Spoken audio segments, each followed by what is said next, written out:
Boa noite, caros alunos e ouvintes. No ar, mais um programa, A República com Loriel Rocha. O tema do nosso programa de hoje será sobre desinformação sobre o funcionalismo público brasileiro. Para tanto, nós vamos ler um trecho da obra de Petrônio Portela Filho. Petrônio é economista pela Unicamp e, entre outras atividades, foi consultor do Congresso Nacional. Então, ele lançou um livro que chama Mentiras que Contam sobre a Economia Brasileira. Eu já fiz programa sobre esse livro. Esse livro é um livro interessante porque ele ilustra que os brasileiros não fazem ideia do que se passa na economia, na economia nacional. Né? Isso quer dizer o seguinte: o brasileiro desconhece, via de regra, a maior parte, de quais foram os governos que endividaram o Brasil. Quais foram os presidentes que gastaram. Né? Quais foram os governos que corromperam a máquina pública. De onde saiu a corrupção da máquina pública? Muito pouca gente sabe quando é que o Brasil parou de crescer. E por que o Brasil não cresce. Né? O que são a maioria das reformas que eliminam direitos sociais. Direitos sociais incluem saúde pública, inclui educação, inclui cultura, não é? Inclui família, inclui meio ambiente, enfim. Há reformas que eliminam direitos e mesmo assim mantêm o PIB estagnado. Por exemplo, o teto, o famoso projeto que o Michel Temer colocou, neoliberal, intitulado Ponte para o Futuro, que é um verdadeiro crime, porque o projeto impede o Brasil, durante 20 anos, de fazer qualquer investimento ou de crescer. Em sã consciência, em qualquer lugar do mundo, se um governo propusesse uma coisa dessa, o país tinha vindo abaixo. A elite brasileira não só apoiou, todos os jornais apoiaram, todos os bancos apoiaram, o Congresso Nacional votou em peso. A lógica do Henrique Meirelles e do Temer, que era a lógica neoliberal, de que o país fica paralisado em termos de crescimento durante 20 anos. Contado dessa forma, ninguém acredita. Mas o resumo da ópera é exatamente o mesmo. Como é que você passa um projeto de lei em que você impede o país de crescer por 20 anos? Quer dizer, isso não passa pela cabeça, isso não é normal, entende? E é exatamente em razão dessa loucura que o governo do Bolsonaro enfrentou o problema. E o Paulo Guedes teve que fazer de conta que esse projeto não existia. Né? A forma como eles lidaram com esse dinheiro e com esse projeto foi de outro modo. Né? Mas o fato é, a loucura foi intensa. O Lula agora vai ter que lidar com o mesmo problema. Né? E o governo do Lula, acertadamente, está trabalhando, ou pelo menos tem a intenção, de eliminar esse problema. Tem que derrubar isso que foi feito. E tem mesmo. Bem, então a maioria dos brasileiros não entende a razão pela qual o Brasil não tem indústria, a razão pela qual o Brasil não tem ciência, parque científico, a razão pela qual o Brasil importa praticamente tudo. O Brasil tem poucas indústrias, pouquíssimas indústrias. Né? E o que falta para um país alavancar? Qual é a diferença entre um país de terceiro mundo, de segundo mundo, de primeiro mundo? O que aquelas economias têm? Né? O que aquelas estruturas, o que a estrutura de governo tem que propiciar para que o país possa crescer? em todos os sentidos. Hoje, dia 17 de abril, eu vi um trecho de uma entrevista do João Dória, em que ele falou mais ou menos os seguintes termos. Quando ele assumiu o governo de São Paulo, e depois pulou para governador, quando ele entrou na política para assumir o governo, ele entrou achando que o liberalismo econômico resolvia todos os problemas. O que é o liberalismo econômico? Desculpe, deixa eu concluir. E depois ele viu, dentro do governo, que o liberalismo econômico não resolvia os problemas. Pelo contrário. Se você não tiver uma parte social, de atendimento social, você não consegue fazer o país crescer, você não traz nenhuma agenda positiva para o país e você não apazigua o país. E ele entendeu que a política não pode ser um campo de guerra. Pois isso é exatamente o que aconteceu durante os 4 anos em que este miliciano genocida criminoso, que esteve à frente da presidência da República como um títere, como um fantoche de generais corruptos e apátridas, para nós termos uma ideia do grau de corrupção dessa gente, os bolsonaristas soltaram um dado essa semana como se fosse um dado do governo do Lula. O sujeito, o militar, que é atualmente o chefe das Forças Armadas, recebeu 700 mil entre abonos, etc, só para assumir o cargo de chefe das Forças Armadas. Mas não foi o Lula que fez essa política de salário e de premiações. O Lula herdou isso do Bolsonaro. Então o sujeito, só para assumir um cargo, ele leva de lambuja 700 mil. Muito bem. Isso nos dá uma ideia da desordem que reina em muitos aspectos. Mas voltando aqui. Então, a ideia de que a economia privada, o investimento privado, resolve, por pura mágica, todos os problemas de um país, ou de que a iniciativa privada é que coloca um país para crescer, é a mentira mais sórdida que a maçonaria e os liberais criaram do século XVIII em diante. E esse pensamento foi se adensando. O Marx, quando previu que o capitalismo era a antessala de um socialismo em escala global, um socialismo de grandes corporações, uma ditadura da economia, ele estava correto. Critique-se o Marx aonde ele quiser. Nesse aspecto, ele estava correto. O que nós temos hoje? Grandes conglomerados internacionais. Grandes conglomerados. Grandes empresas. Só na área de pesquisa, por exemplo, internacional. Pesquisa e publicação.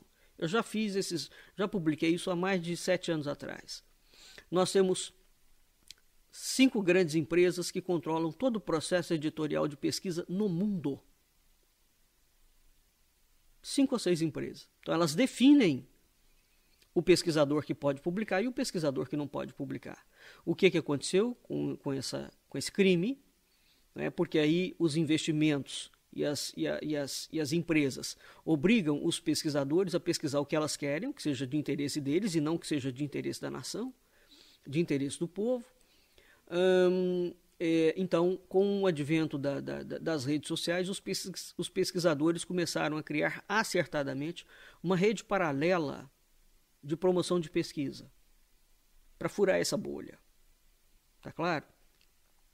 Então, o que a gente tem hoje? Hoje nós temos um cenário de grandes estruturas internacionais que não estão satisfeitas somente em ganhar dinheiro. Elas querem comprar e compram o judiciário, elas compram os congressos, os deputados e os senadores, isso em escala mundial, tá? Isso não é um problema só brasileiro. Né?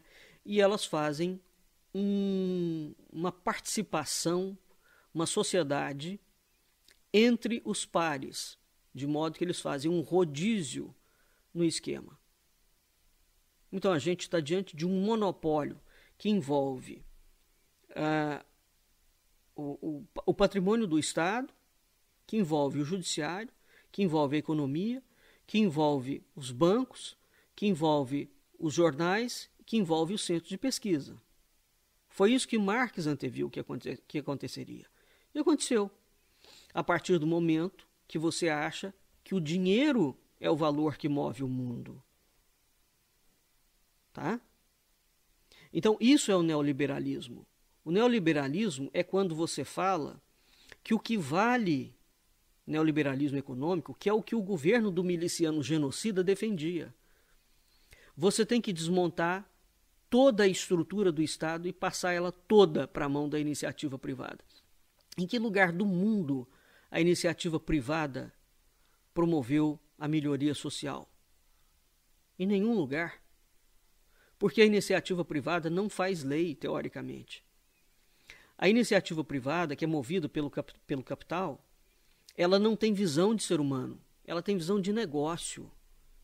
O negócio vem em primeiro lugar e aí você adapta o ser humano ao negócio que o sujeito quer fazer ou quer vender, o produto que ele quer vender.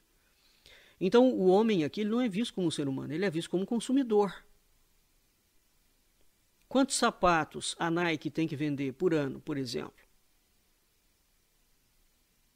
E quantos sapatos, de fato, nós precisamos? De quantos tênis, de fato, nós precisamos durante um ano ou uma vida? Então ela não faz essa conta do que eu, de fato, tenho necessidade para ajustar ao que ela precisa de vender. Então o consumidor é simplesmente alguém que gera dinheiro, que trabalha, ganha dinheiro para comprar produto. Só isso. Ele não é tratado como ser humano. Eu já fiz muito programa sobre isso, sobre a desumanização do ser humano. Né? Então, o que nós tivemos durante 4 anos no governo do miliciano genocida, corrupto, e quando eu digo isso, isso não é um insulto, isso é uma categorização. Eu faço questão de frisar isso. Eu estou categorizando aquele indivíduo que esteve no cargo de presidente da República como miliciano genocida corrupto. É uma categoria filosófica. Não é um insulto. É algo muito mais sério.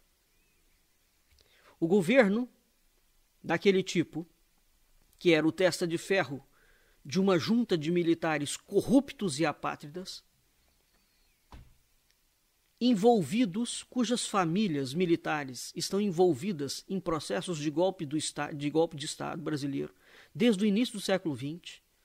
Nós temos uma dinastia golpista dentro das Forças Armadas. Há uma endogamia de golpes. Tá? Há pesquisa sobre isso. A história do Brasil é uma coisa muito diferente daquilo que nos conta. Então, este testa de ferro, que foi regiamente pago pelos militares para fazer não um governo que é péssimo. Uma coisa é um governo péssimo. Uma coisa é um governo corrupto. Uma coisa é um governo insuficiente ou ineficiente. Isso é uma categoria também. Mas o grupo que tomou de assalto o Brasil por 4 anos não era um governo. Era um descalabro desordenado, manicomial. Ele não configurava um governo no sentido estrito do termo, lógico, racional. Né? Aquilo não configurava um organismo de Estado. Era uma massa decomposta, pútrida, que entrou realmente para destruir o Brasil, pedra sobre pedra, e que espalhou podridão, fedor, contaminação e terror durante 4 anos. Durante 4 anos, o Brasil ficou sob um domínio de quadrilhas, inúmeras quadrilhas, que deixaram um saldo de 700 mil pessoas mortas, que destruíram a economia, que devastaram o patrimônio nacional e que mentem alucinadamente. Então, uma coisa é uma desinformação, outra coisa é a mentira. É quando você transforma a política num campo de mentiras, políticos mentem. Isso é uma coisa consabida. Outra coisa é isto virar uma prática institucionalizada. A mentira como prática institucional. Não há um dia que um deputado da falsa direita dentro do Congresso Nacional não coloque nas mídias sociais deles fake news, mentira. Não há um dia. Bem, nós estamos pagando, essa gente tem direito a ter 25 assessores dentro dos gabinetes. Nós estamos pagando para esses criminosos, para essa milícia digital continuar ativa e espalhando mentira. Uma coisa é você ser oposição a um governo. Todo governo tem que ter oposição, isso é uma coisa saudável. Outra coisa é você começar a utilizar a máquina pública para cometer crimes. Por exemplo, aquele indivíduo que é descendente de Dom Pedro, que é deputado, o tal do Bragança, soltou hoje, pelo menos eu vi hoje, a informação é de que o Lula fez um acordo com o governo chinês para poluir o Brasil. O sujeito é um desqualificado e é um mentiroso. O acordo que o Lula fez com a China foi um acordo de crédito de carbono. Não tem nada que ver com autorizar a China a poluir e vir trazer a poluição para o Brasil. A economia de carbono é a economia do século XXI. Não é? Então, são práticas ambientais que vão ser adotadas no mundo inteiro. Eu nunca fui eleitor do PT. Nunca fui. Entretanto, e combati e falei muito sobre as balbúrdias, as patranhas e a roubalheira que o PT promoveu. Outra coisa, bem diferente, é você começar a mentir sobre ações que são concretas. O PT fez agora o maior acordo bilateral da história brasileira com o governo da China. O Brasil tem que ser um país protagonista no hemisfério sul. Quanto mais não seja pelo tamanho dele. É o maior país falante de língua portuguesa no mundo. Né? O eixo geoeconômico do mundo está alterando radicalmente. Como é que o Brasil vai se posicionar diante desse eixo? Enfim, dentro dessas coisas todas, o discurso do neoliberalismo, voltando aqui ao João Dória. Então o neoliberalismo apregoa que o Estado tem que ser mínimo. Aí você fala assim, mas o que é o Estado mínimo? Entre outras coisas do Estado mínimo que eles propõem, é que o Brasil tem muito funcionário público. O Brasil tem muito funcionário público ou o funcionário público é ineficiente? Pode ser as duas coisas. Que o funcionalismo público é ineficiente e é corrupto? É. Agora, que a máquina pública foi desenhada, e quem é que desenha a máquina pública? É o Congresso Nacional. Que a máquina pública foi desenhada para ser ineficiente e corrupta? Foi. E isso não foi o funcionalismo público que fez. São os deputados e os senadores. Porque são eles que legislam, são eles que constroem as constituições. Então você tem que alterar a máquina. Uma das grandes coisas que os militares queriam era tirar a estabilidade do funcionalismo. Bem, o funcionalismo público tem que ter estabilidade. Exatamente porque o governo troca. E se o governo troca, ele trocaria os funcionários da máquina pública de 4 em 4 anos. Ou de 2 em 2 anos, que as eleições brasileiras ocorrem de 2 em 2. E você tem que ter gente que entenda da estrutura e do funcionamento dela. O que é preciso é aprimorar o mecanismo de punição quando você pega um funcionário que é corrupto. E ele tem que ficar imune, de fato, ao deputado, ao senador, ao governador, ao presidente, que está ali querendo destruir a área na qual ele atua, por exemplo. Uma das coisas que os militares queriam mesmo é ir substituindo gradativamente todos os civis nos quadros da máquina pública por militares. O projeto visava a militarização completa da política, no sentido de máquina pública. Feitas essas considerações, eu vou ler aqui o texto do Petrônio. Desinformação sobre funcionalismo. Paulo Guedes afirmou que o governo brasileiro está quebrado porque gasta 90% da sua receita com o funcionalismo. Guedes mentiu.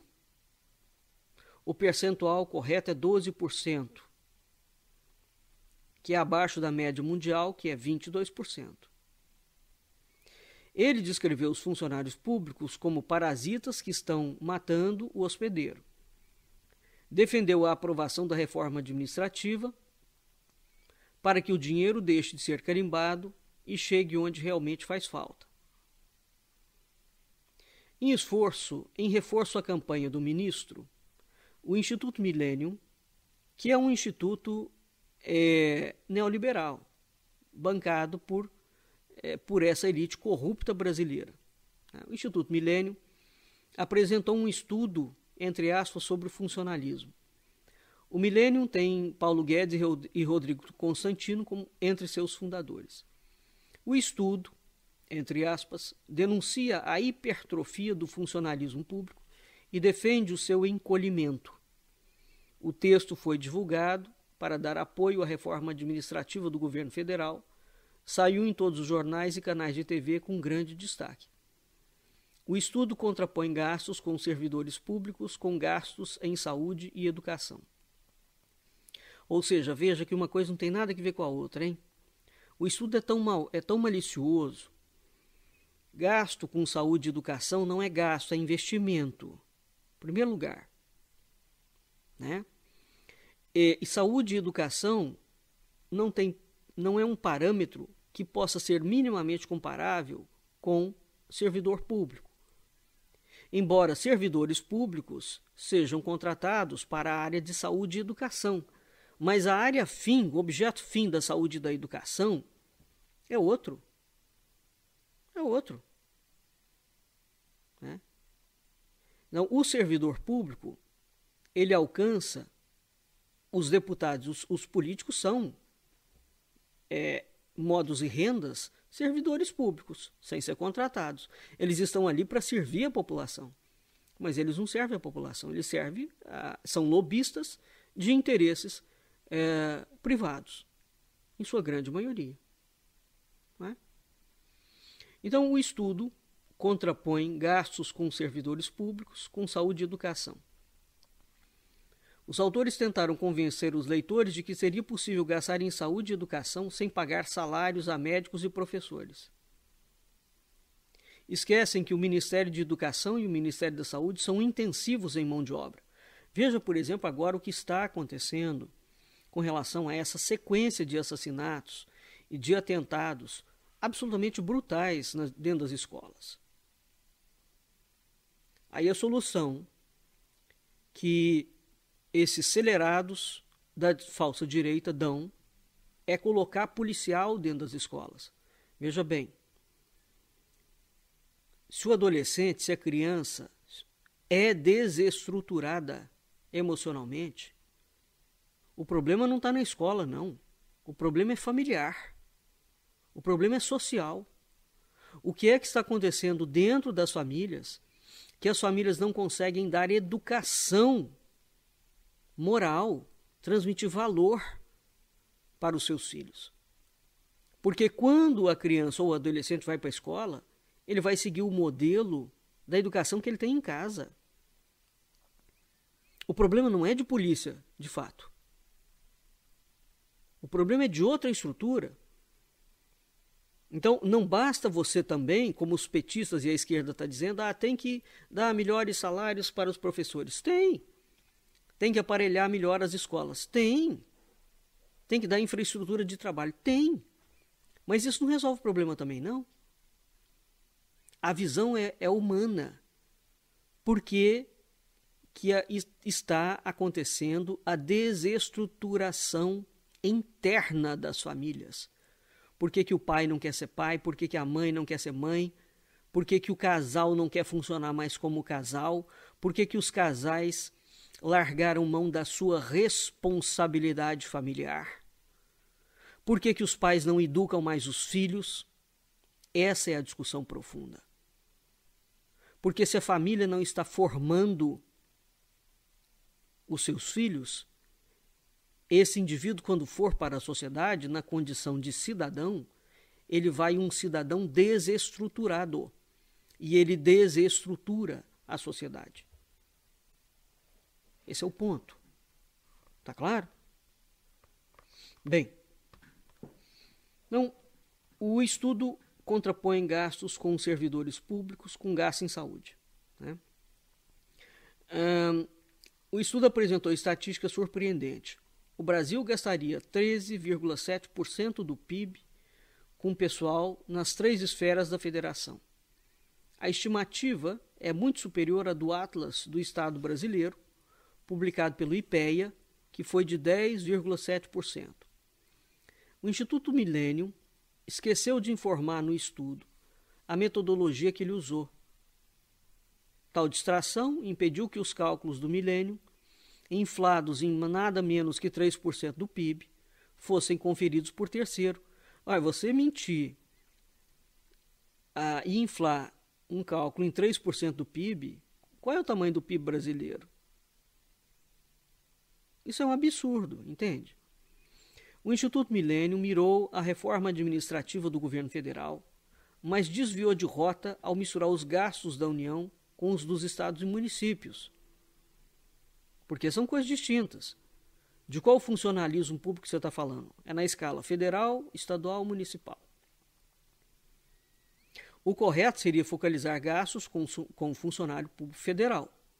O inimigo, em cujo bolso Paulo Guedes botou granada, segundo o vídeo da reunião ministerial de 22/4/2020. O estudo é parte de uma campanha cujo objetivo é arrochar salários e tirar a estabilidade do funcionalismo. A estabilidade do funcionário público é tratada como uma regalia. Na verdade, a estabilidade foi posta na Constituição para impedir o aparelhamento da máquina pública. E é exatamente isso mesmo. Então, uma coisa é a gente constatar que o funcionário é corrupto. Outra coisa é você querer que o funcionário, mesmo sendo corrupto, tenha estabilidade. Então, você pegou o cara roubando, dependendo do que ele faz, você desliga ele. Né? Tira ele do funcionalismo. Ele tem que poder ser demitido, suspenso. Ele tem que ter algum tipo de punição. A lei tem que chegar a ele. Isso é uma coisa. A punição do funcionário segundo a lei, de acordo com o crime que ele cometeu. Outra coisa é você acabar com o funcionalismo público e os políticos cada vez tomarem conta do Estado. Porque uma vez que você acaba com um funcionário público, quem é que será colocado dentro do Estado para gerir o Estado? Ninguém pensa nisso, não. Você acabou com a estabilidade do funcionário público. Os políticos são votados de 4 em 4 anos. Quem que eles vão colocar para tomar conta do dinheiro? Porque quando a gente pensa em máquina pública, a gente pensa em dinheiro. A gente pensa em centro de pesquisa, a gente pensa em reservas estratégicas. Isso vai ficar na mão de quais políticos? Do centrão? Da esquerda alucinada ideológica? Dos banqueiros? De quem? Então, a estabilidade é excelente e tem que ter. Isso não significa que o funcionário, repito, que está roubando, que ele está roubando para alguém. Ele faz parte de um esquema.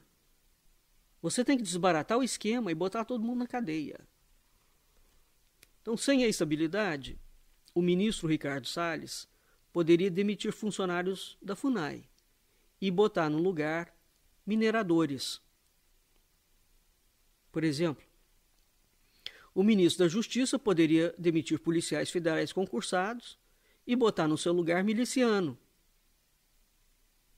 O Paulo Guedes poderia trocar auditores fiscais concursados por contadores criativos, indicados por empresários sonegadores. É disso que nós estamos falando. Se o Instituto Millennium queria dar subsídio para discutir o peso orçamentário do funcionalismo federal, não seria mais honesto comparar dados internacionais do funcionalismo federal? O Banco Mundial já coleta tais dados. É só consultar. Segundo o Banco de Dados do Banco Mundial, o governo federal do Brasil gastou com funcionalismo em 2018 12% da despesa total, enquanto a média da América Latina era 29%. Você pode dizer, a comparação com a América Latina não vale. Vale. O Brasil está na América Latina, ele tem que ser comparado com a América Latina, ué. Ou mesmo quando você compara o Brasil com outros países, como o PIB per capita do Brasil e da América Latina são muito próximos, a comparação é altamente relevante. Naquele ano, o gasto médio mundial com funcionalismo foi de 24% da despesa total. Situação não muito diferente já aconteceu em 2010. Quanto aos salários recebidos pelos funcionários públicos, o assunto foi objeto de reportagem de Amanda Rossi e Renata Bueno, publicada na revista Piauí, edição de 2 de março de 2020. O estudo constatou que há, de fato, ilhas de privilégios dentro do serviço público. Mas os servidores públicos não são tão privilegiados quanto dizem. Então, veja bem, quando se fala em privilégio, nós estamos falando de juiz, a gente está falando de deputado, de senador, de militar de alta patente. Há funcionário público que tem privilégio e regalia? Tem. Onde já se viu, por exemplo, um juiz que ganha mais de 30 mil reais ter a bonificação, uma parte de salário para moradia. Ele já ganha mais de 30 mil reais. Ele que adequa a família dele para viver dentro da realidade do orçamento e do salário dele. Vamos transformar isso para iniciativa privada? O cara ganha 30 mil reais dentro de uma empresa. Ele tem que viver de acordo com o que ele ganha. Quem ganha 30 mil reais no Brasil, de salário, por exemplo, isso é o nicho do nicho do nicho da elite. Isso não corresponde nem a 1% da população brasileira. Então não é todo funcionário público que tem regalia. E o que está se chamando de regalia? É preciso fazer a discussão de uma forma profunda. Então, o estudo comparou os salários dos funcionários brasileiros com o do setor privado. O que é outra canalice do estudo, hein? Porque funcionário público é uma coisa, setor privado é outra. A empresa privada produz lucro. O Estado não é feito para produzir lucro. O Estado tem uma função social. A própria definição de Estado já é uma função social. Aqui no Brasil, o diferencial é de 8% a favor dos servidores públicos. Nos 53 países pesquisados pelo Banco Mundial, o setor público paga 21% a mais. O estudo mostrou que metade dos funcionários públicos ganha até 3 salários mínimos, R$ 2.900, e que uma pequena minoria, 3%, ganha mais do que 20 salários, ou seja, 19 mil, mais de 19 mil. Ou seja, 97% dos funcionários públicos nem de longe se parecem com marajás. No serviço público, os varredores de rua são o piso salarial e recebem 1.600. Professores com nível superior ganham 3.300. Professor universitário, hein? É o professor que tem diploma, desculpe. Médicos, aqui eu vou dar um dado de professor universitário, aqui da Universidade Federal Rural do Rio de Janeiro, dado de hoje. Qual é o salário de um professor titular que chegou no último nível de carreira da universidade? O salário dele é 15 mil reais. Tá bom? O cara trabalhou 35, 36 anos, se for homem, não é? É professor titular, tem todos os títulos possíveis e imagináveis, e ele ganha, no final da carreira dele, 15 mil reais. Ok? Quanto ganha um deputado? Que não tem que apresentar expertise nenhuma. E não tem que ter compromisso com nada. Porque ninguém vigia o que essa malta faz lá dentro. Quanto que ele ganha de saída? Então, há uma cadeia de privilégio? Claro que há. Há uma cadeia de corrupção? Ela existe também.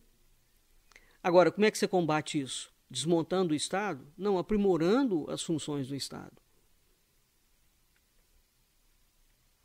No serviço público, então, voltando.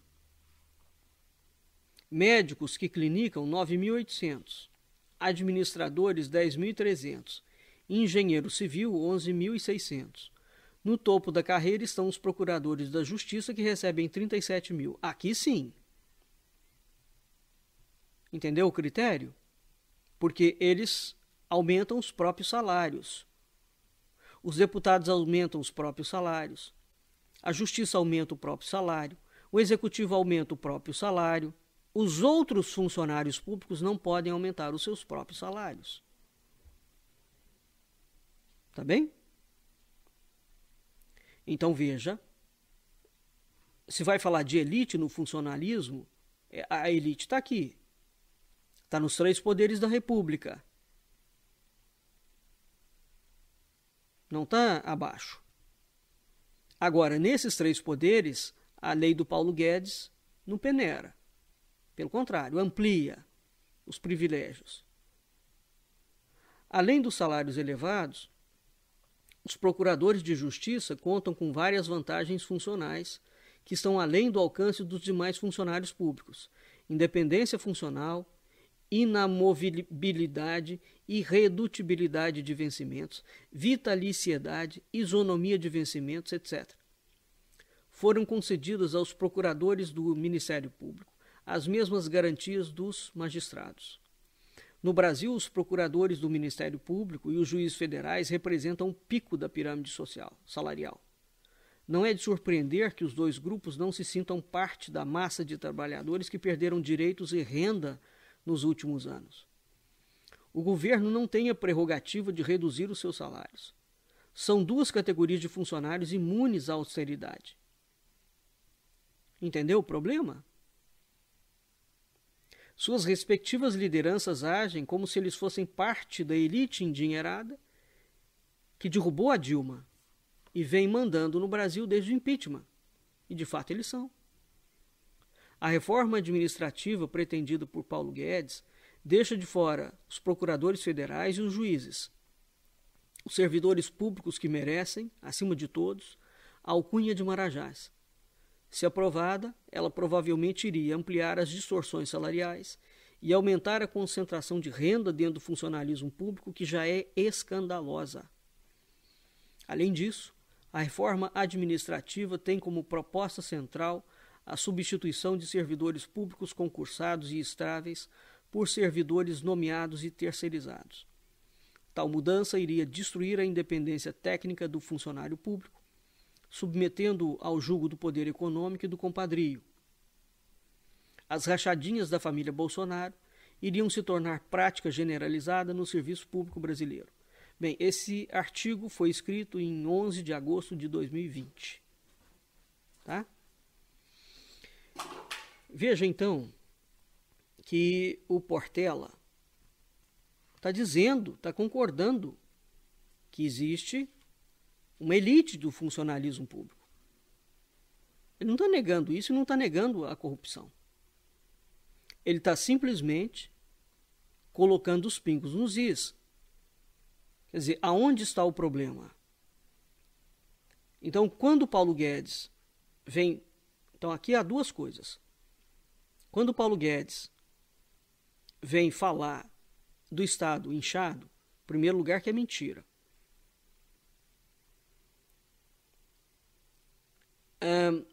Você tem muitos municípios. O Estado é inchado em qual esfera? Federal, estadual, municipal. Na esfera federal não é. Você poderia falar, na esfera municipal é. Sim, eu pessoalmente conheço a realidade de muitas prefeituras pelo interior do Brasil, em que o orçamento da prefeitura está comprometido em 90%. Aqui sim, com pagamento de funcionalismo. Por quê? Porque aqui o prefeito, como presidente, ele faz o que ele quer. Não é? Ele faz o que ele quer. Então, tem que haver uma reforma para que, a nível municipal, o Brasil não seja essa bandalha. A mesma coisa a nível estadual. Independentemente da constatação da bandalha e da corrupção, a solução, o remédio, não é desmontar o Estado, é aprimorar o Estado. Caros alunos e ouvintes, no mundo inteiro, é interessante como as pessoas não raciocinam, no mundo inteiro, o grande problema que a gente tem no mundo inteiro, ele não é causado, em sua imensa maioria, pelo povo que é pobre ou pela classe média. Ele tem sido causado, em sua grande maioria, pelos grandes conglomerados, pelas grandes empresas. Eu não sou contra a iniciativa privada, hein? Muito pelo contrário. Uma coisa é a iniciativa privada e um empresário que consegue ganhar dinheiro e fica rico de uma forma honesta. Ah, tem como ficar rico? Tem. De forma honesta? Claro que tem. Agora, existe um parâmetro de riqueza, hein? De um momento em diante, quando você começa a se tornar milionário, aqui, certos acordos e certas fronteiras já começam a ser ultrapassados. Então, você já não caminha pela via da ética. Porque pela via da ética, economicamente falando, você ascende até um determinado ponto. De um ponto em diante, e aí é que entra o problema. Para você manter a estrutura, hoje como os acionistas, né, das empresas privadas, estão ocupados cada vez mais com resultado financeiro, ou seja, quanto que ele vai receber do investimento, do lucro, a empresa tem que crescer, bater meta todo ano de crescimento. Bater meta significa que ele está vendendo cada vez mais do que ele vende. Para ele vender cada vez mais do que ele vende, se ele não estiver conseguindo bater a meta por uma via normal, por competitividade, por competência, porque o produto dele é bom, ele vai começar a usar outros caminhos para bater meta. E aqui é que começa a entrar, de fato, uma questão. Então, quando os indivíduos falam que o planeta não tem recursos naturais para transformar 7 ou 8 bilhões de pessoas em 8 bilhões de bilionários, isso é um fato. Pelo menos tecnologicamente, hoje a gente não tem essa possibilidade. E se tivesse, qual é a lógica? Para que a gente precisa, enquanto pessoa, de ter 5 BMW?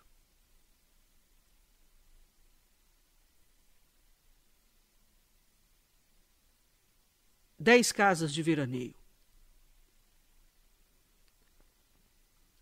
Até onde vai a necessidade e o viver bem? Ter uma casa boa, ter móveis de qualidade. Não é móvel da Casa Bahia, não. Móvel que você compra e ele desmonta em 2 tempos. Ter sapato de qualidade, ter camisa de qualidade, relógio de qualidade, comida de qualidade, comida que não seja feita com agrotóxico, que não te envenene. Para você pagar 4, 5 mil reais num plano de saúde. Porque se você não tiver um plano de saúde, a não ser que você seja arquitrilionário, você não consegue, se você adoecer, entrar dentro do hospital. Porque o custo de um hospital é impagável, diariamente falando. Caso não exista um hospital público, porque o hospital privado não atende quem não paga plano de saúde. É simples assim. A iniciativa privada não atende quem não é cliente dela.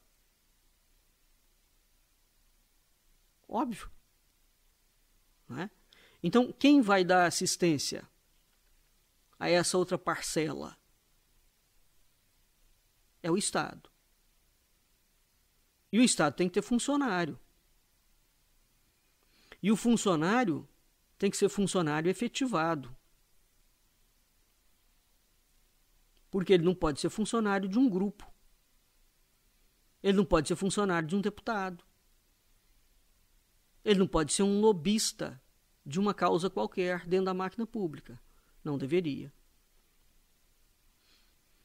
Né? Então, isso que a gente assiste e que se divulga pela falsa direita é um embuste completo. É uma coisa criminosa o que é feito. Né? Bem, então entenda, a alternativa não é inchar o Estado, na minha visão. Não é aparelhar o Estado, não é desmontar o Estado, é tornar o Estado uma estrutura eficiente. E eficiente de tal forma que ele permita o desenvolvimento da iniciativa privada. Óbvio que tem que ter iniciativa privada. Você tem que ter as duas cadeias. Você tem que ter iniciativa privada, você tem as três. Você tem que ter o Estado funcionando e você tem que ter as iniciativas populares, que são três frentes completamente distintas. Né? Nem todo indivíduo vai ser empresário, por exemplo, um produtor rural. Não necessariamente é um empresário, um pequeno e um médio produtor rural. Ele pode ter cadastro de produtor rural. Ele não é um empresário. Né? Um indivíduo que presta serviço. Ele não necessariamente é um empresário. Um cara que faz consultoria, por exemplo. Um médico. Né?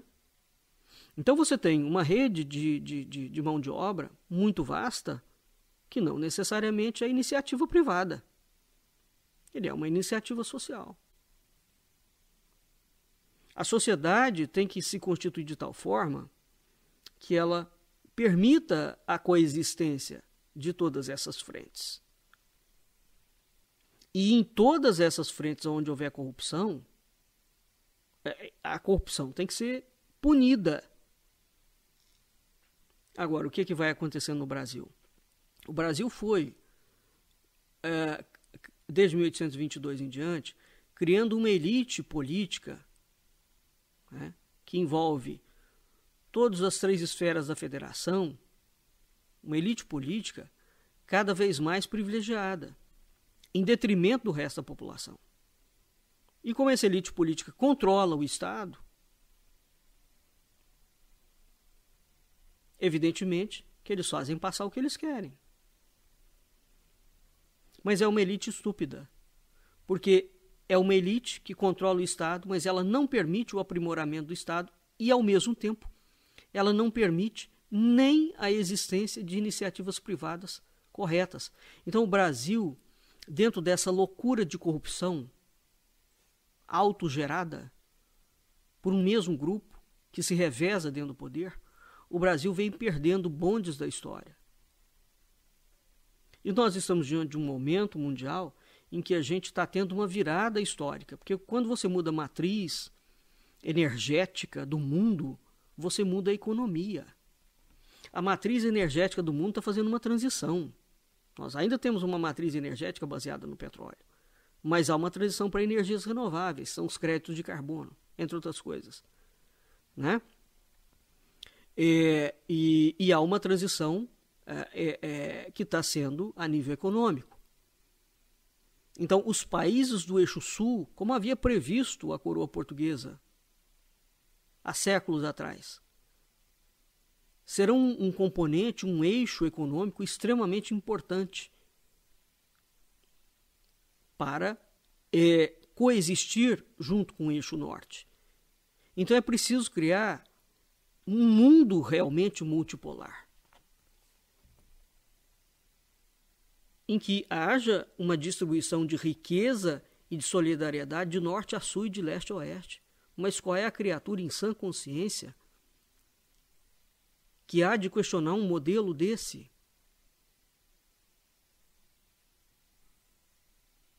Quem gosta de miséria, quem gosta de fome, quem gosta de pobreza, quem gosta de violência, quem gosta de falta de cultura, quem gosta de ignorância? Há alguém normal que goste dessas coisas? Quem gosta da feiura, dos lixões a céu aberto, dos esgotos passando?